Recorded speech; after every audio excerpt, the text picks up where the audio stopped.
48절에서 이제 59절까지 말씀을 함께 보시겠습니다. 요한복음 6장 48절부터 59절까지 한 절씩 교독합니다. 내가 곧 생명의 떡이니라. 이는 하늘에서 내려오는 떡이니 사람으로 하여금 먹고 죽지 아니하게 하는 것이니라.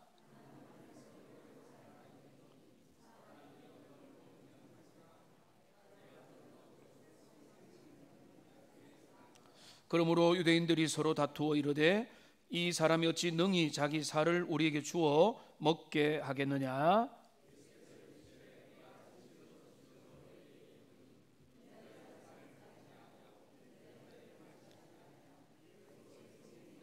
내 살을 먹고 내 피를 마시는 자는 영생을 가졌고 마지막 날에 내가 그를 다시 살리리니 내 살을 먹고 내 피를 마시는 자는 내 안에 거하고 나도 그의 안에 거하나니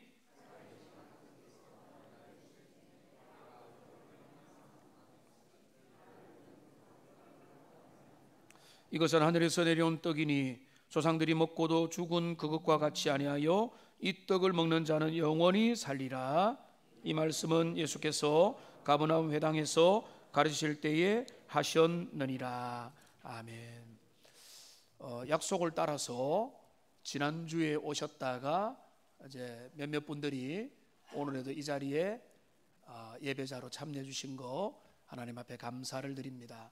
여러분들이 마음을 열고 하나님의 말씀과 기독교 복음의 진리가 여러분들에게 좀 더 새롭게 잘 다가가기를 바라는데요. 여러분이 갑자기 지난주하고 복장도 달라지고 앞에는 또 이렇게 성례의 모양새가 있고 교회 분위기가 좀 달라져서 그 분위기를 전혀 모를 분들도 있을 겁니다. 그런데 오늘은 제가 설교를 2번 합니다. 앞에는 평상시 했던 설교의 한 3분의 1로 줄여서 설교를 하고 두 번째 성찬은 눈에 보이는 설교입니다. 그래서 여러분들이 세례를 받지 않고 교회 생활이 어색한 분들은 이 성례 이게 떡과 잔을 받는 것이 어색할 수 있지만 여기에 기독교는 아주 중요한 내용들을 가지고 있기 때문에 여러분들이 그것을 이해하는 마음으로 잘 알아보고자 하는 마음으로 함께 살펴보면 좋겠습니다. 오늘 우리 주님은 오늘 본문에서 사람들에게 뭐라고 하는가 하면 나는 생명의 양식이다 라고 스스로 자기 계시를 하십니다. 나는 생명의 양식이다, 나는 생명의 떡이다 라고 말씀합니다. 여기 떡이라고 하는 거에 너무 매일 필요는 없습니다. 영어 성경을 보면은 브레드입니다. 브레드는 빵이죠. 그러니까 여기 빵이든 떡이든 뭐 이런 게 재질이 중요한 게 아니라 떡도 괜찮고 빵도 괜찮은데 나는 생명의 떡이다, 나는 생명의 빵이다 라고 하는 것은 뭔가 하면 나는 생명의 양식이다 라고 하는 그런 의미입니다. 어렵지 않습니다. 오늘 35절 말씀을 보십시오. 우리 주님이 이렇게 말씀합니다. 나는 생명의 떡이니 라고 말씀하고 있습니다. 48절에도 보시면은 내가 곧 생명의 떡이니라 라고 말씀하고 있습니다. 우리가 이 표현을 예수님이 스스로를 드러내신 나는 생명의 양식이다. 여러분, 생명의 양식이라는 것은 이것도 복잡할 게 없습니다. 생명을 공급하게 하는 양식이다라는 거죠. 생명을 유지하게 만들고 생명을 지탱하게 만들고 생명을 이어가게 만드는 양식이라는 겁니다. 여러분, 제가 이제 50여 년을, 그리고 여러분이 6, 70, 80, 30, 20년을 어떻게 살아오셨습니까? 양식을 먹고 살아오셨습니다. 화려하고 엄청 값지고 비싼 것을 많이 먹어서 산 것은 아닙니다. 우리가 쌀과 국과 반찬과 냉장고에 있는 과일과 이런 것들을 먹으면서 우리는 그랬기 때문에 우리는 여기에 지금 우리의 육신을 보존하여 살아가고 있습니다. 우리가 살 수 있게 된 그 눈에 보이는 근거는 뭡니까? 양식 때문입니다. 양식이 없으면 굶어 죽는 겁니다. 제가 예전에는요, 이게 시대가 너무 급변하고 있어요. 이거 올해도 아닙니다. 한 10년 전에는 네이버에게 물어봐 이렇게 됐어요. 근데 한 5년 전에는 유튜브에게 물어봐 이렇게 됐어요. 요즘에는 바뀌었습니다. AI에게 물어봐. 근데 진짜 바뀌었어요. 저는 요즘에 웬만한 검색은 AI로 하거든요. 다 무료니까, 유료도 있지만. 근데 AI에게 물어봤습니다. 우리가 어느 정도 알고 있지만은 사람은 음식 없이 얼마나 살 수 있는가? AI의 답변은 이렇습니다.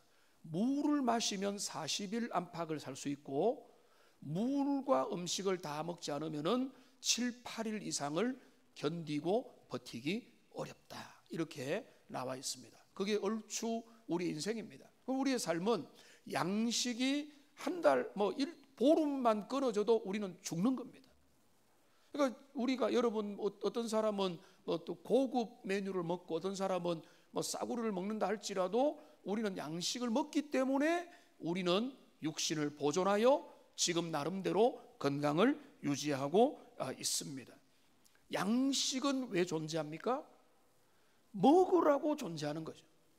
식량과 떡과 음료, 물과 빵과 떡은 공급을 위하여 존재하는 겁니다. 그럼 예수님이 말씀합니다. 예수님은 뭐라고 하십니까? 나는 생명의 뭐라고요? 양식이다. 그럼 예수님은 내가 생명의 양식이라는 말씀은 필연적으로 예수님은 뭘 말씀하는 겁니까? 나를 먹으라는 겁니다. 나를 먹고 나를 마셔라. 나를 먹고 나를 마시면 너희는 산다. 너희는 영원히 산다. 우리 주님이 그 말씀을 하시는 겁니다. 여러분, 그게 오늘 본문의 51절을 보십시오. 이거 51절에 보면 이렇게 됩니다. 나는 하늘에서 내려온 살아있는 떡이니 사람이 이 떡을 먹으면, 나를 먹으면 영생하리라. 먹으면 영생하리라. 53절을 보십시오. 내가 진실로 너희에게 이르노니 인자의 살을 먹지 아니하고 인자의 피를 마시지 아니하면 너희 속에 생명이 있을 수 없다. 너희가 인자라고 하는 그 몸과 인자라고 하는 그 피를, 인자의 피를 먹고 마시지 않으면 너희 속에 생명이 없다. 58절도 보십시오. 이것은 하늘에서 내려온 산떡이니 이 떡을 먹는 자는 영원히 살리라. 그러니까 여기 정리를 하면 예수님이 뭐라고 하십니까? 나는 생명의 양식이다. 나는 생명을 준다. 나는 양식이 되고 떡이 되고 밥이 되고 쌀이 되고 국이 되고 반찬이 되어서 너희의 인생을 살린다는 것입니다. 그러니까 나를 먹으면 너희가 산다. 그러니까 예수님이 이 말씀 하시니까 사람들 가운데 엄청난 토론이 일어났습니다. 52절에 나와 있죠.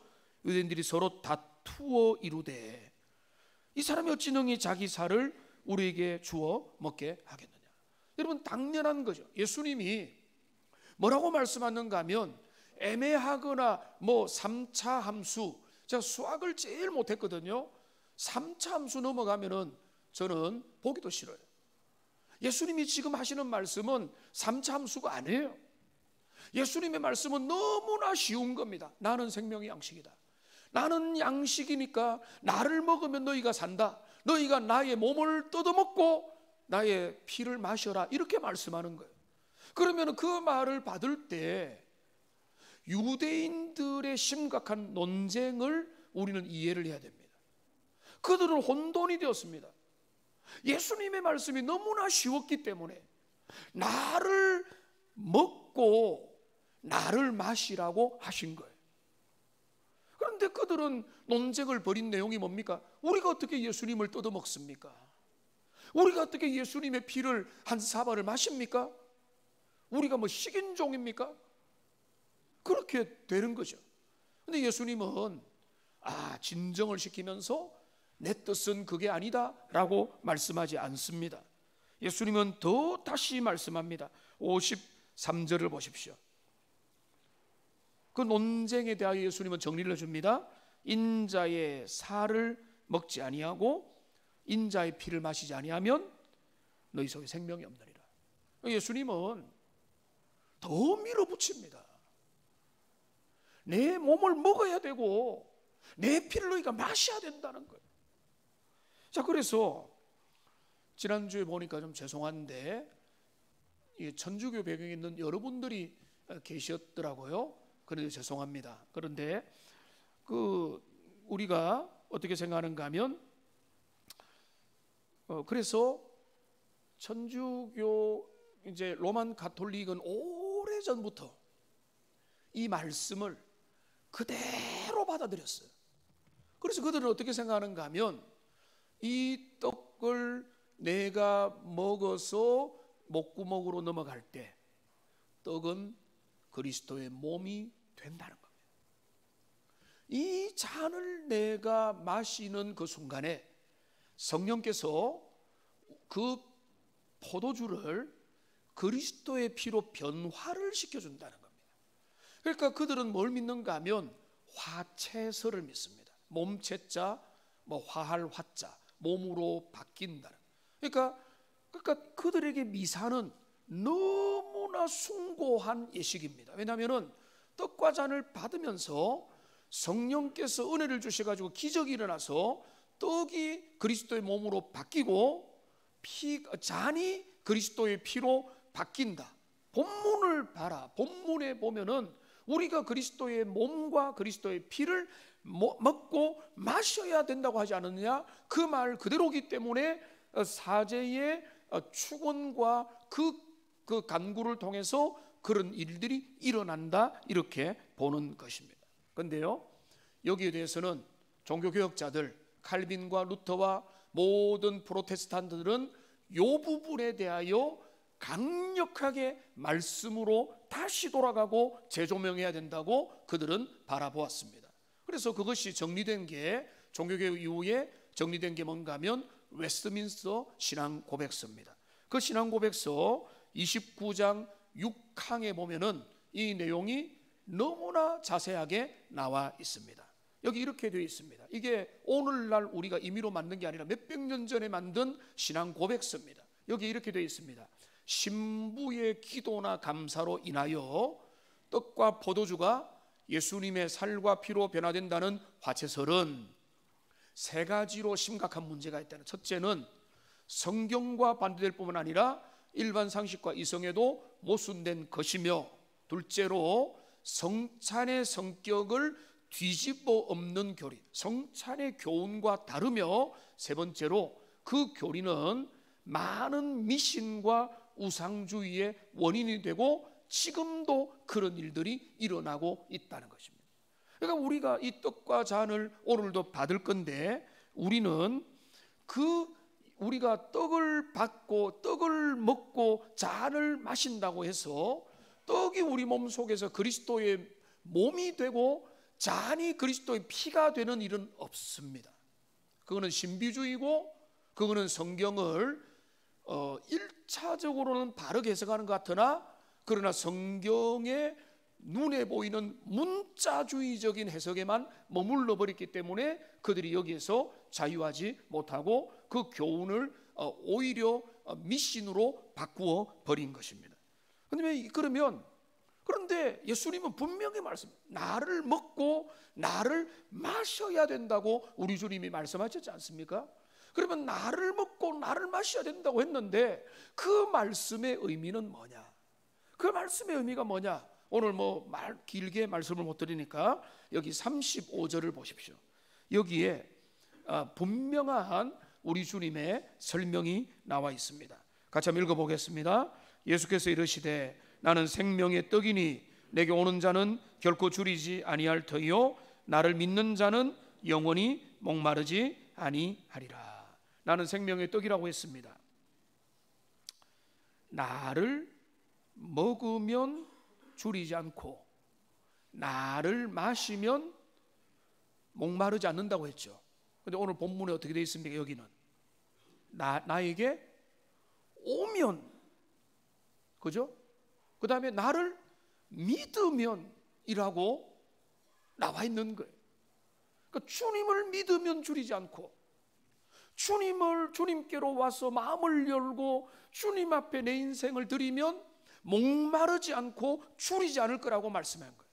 자, 그러면 이 두 개를 연결시켜 보면 이렇게 되는 겁니다. 우리는 그리스도를 믿고 주님을 의지할 때 주님은 우리에게 생명의 양식이 되셔서 우리에게 은혜를 주는 것이고, 우리는 떡과 잔을 그리스도의 희생의 십자가 이후에는 기념하고 상징하면서 그 떡을 먹으면서 그 잔을 마시면서 우리는 그것이 신비적으로 우리 안에 변화되는 게 아니라, 우리는 우리 가운데 일어난 하나님의 그리스도의 위대한 십자가의 죽으심을, 나를 위하여 흘리신 피와 나를 위해서 내어놓으신 그 몸을 바친 그 은혜와 사랑을 믿고 고백하는 그게 바로 우리 주님이 원하는 겁니다. 그러니까 오늘 이 성찬은 의미가 없느냐? 그렇지 않습니다. 성찬은 신비하고 아주 초월적인 것은 아니나, 그러나 그 성찬은 우리의 믿음을 확인하는 겁니다. 우리의 믿음을 드러내는 겁니다. 우리는 기념하는 겁니다. 떡을 받으면서, 잔을 받으면서, 나는 죄인이요, 나는 나의 의로는 하나님 앞에 설 수 없지만은 그리스도의 희생의 은혜로 말미암아 나는 하나님 앞에 죄사함을 받았고 하나님의 자녀가 되었고 주님의 은혜를 누렸고 영원한 생명을 얻었습니다. 내가 지금 세상 가운데 때로는 실패하고 때로는 넘어지지만은 나는 그 은혜 가운데 살아갈 수밖에 없는 자임을 다시 고백합니다. 감사합니다. 주님을 찬양합니다. 예수님의 그 공로를 의지합니다. 이게 바로 우리가 성찬에 해야 될 일인 것입니다. 제가 침례를 한다고 해서 신비한 일이 일어나는 게 아니라, 우리에게는 뭐가 일어나요? 우리가 믿음을 가지고 주님 앞에 떡과 잔을 감사하는 마음과 고백하는 마음으로 받을 때에 하나님의 은혜가 주어지게 되는 것입니다. 우리 주님은 성찬을 조심해서 임할 것을 우리에게 경고하십니다. 고린도서 11장 27절 28절을 보겠습니다. 같이 읽겠습니다. 그러므로 누구든지 주의 떡이나 잔을 합당하지 않게 먹고 마시는 자는 주의 몸과 피에 대하여 죄를 짓는 것이니라. 사람이 자기를 살피고 그 후에야 이 떡을 먹고 이 잔을 마실지니. 여기 구절을 잠시 띄워놓아 주시면은, 이 말은 우리가 떡을 먹는 자세, 잔을 마시는 어떤 각도와 자세를 말하는 게 아닙니다. 우리의 마음이 그리스도를 의지하는 믿음 없이, 복음에 대한 인정함이 없이, 습관적으로 죄에 대한 고백도 없이, 변화도 없이, 하나님 나는 변화되겠습니다, 주님의 말씀을 따르겠습니다라고 하는 어떤 결단과 다짐도 없이 그냥 나는 아무런 생각 없이 떡과 잔을 마시면은 안 된다는 것이고, 28절에 뭐라고 했습니까? 그렇기 때문에 자기를 살피라는 거예요. 나에게 정말로 그 치명적인 죄들이 없는지, 하나님께서 미워하는 그 임박인 죄들이 없는지, 정말로 내 가운데 용서하지 못하는 문제들, 내려놓지 못하는 문제들, 그리스도의 은총 속에 내려놓지 못하는 문제가 여전히 있고, 여전히 미워하고, 여전히 정죄하고, 여전히 내 마음이 지옥인데 겉으로 그냥 잔과 떡을 받으면 안 된다는 거예요. 그러니까 우리는 주님 앞에 설 때마다 이 떡과 잔이 거룩한 성분이기 때문에 거룩하게 받는 게 아니고, 떡과 잔을 받으면서 우리는 주님을 기념하고 우리 자신을 살피는 겁니다. 나에게 그리스도의 은혜가 주어지기를, 나는 하나님의 은혜 없이면 살아갈 수 없는 존재임을 고백해야 되는 것입니다. 그러니까 이 시간 우리는 말씀을 마무리하면서 잠시 1분, 2분이라도, 여러분 세례 받은 분, 입교하신 분들이 많죠. 그분들이 다 우리가 성찬의 참여 대상인데 그냥 받지 맙시다. 우리가 기도합시다. 기도는 딱 두 가지입니다. 첫째는, 하나님, 내가 모르고 지은 죄, 내가 알지도 못하는 죄, 알고 지었지만은 주님 앞에 회개하지 못하고 여전히 있는 나의 연약함과 강팍함과 교만들을 내려놓습니다. 주님, 주님의 자비와 은혜만이 나에게 필요합니다. 이걸 기도하시고, 두 번째는 예수님, 나는 고백합니다. 예수님의 십자가에 내어주신 몸과 피를 믿습니다. 그 구속의 은혜로 나는 하나님의 자녀가 되었고 세례를 받았다는 그 사실을 마음으로 다시 확인할 수 있도록 은혜를 달라고, 짧게 우리 한 1분 정도 우리가 하나님 앞에 우리 자신을 돌아보고 우리의 마음을 하나님께 돌리고 그리스도를 의지하는 그 마음의 기도를 잠시 드리도록 하겠습니다. 기도하겠습니다. 살아계신 하나님 아버지, 오늘 우리가 주님 앞에 와서 하나님 앞에 간구합니다. 우리의 땅을 살아가면서 때로는 흘러 떠내려가는 인생처럼 아무런 생각도 없이 예수 그리스도의 십자가를 모독하고 그리스도의 십자가에 박히신 그 의미를 제대로 묵상하지 못하고 사랑하고 용서하고 희생하며 주님을 따라가는 그 일들에 부진하지 못했음을 주님 앞에 고백합니다. 하나님, 내가 모르고 지은 죄들도 많이 있을 수 있음을 주님 앞에 고백합니다. 우리의 죄악들을 우리 주님의 은혜 가운데 다시 한 번 더 맡겨드리고 하나님 모든 자비와 긍휼로 베풀어 주시고 우리는 다시 한 번 더 예수 그리스도를 믿는 마음으로 의지하여서 주님이 주시는 그 은혜를 따라 하나님 앞에 나아가는 주님의 사람 되게 하여 주시고 우리 주님 다시 재림하실 그날까지 그리스도 이 성찬의 떡과 잔을 받으면서 주님의 제자로서의 나도 그 길을 걸어가는 하나님의 모든 백성들 되게 하여 주시옵소서.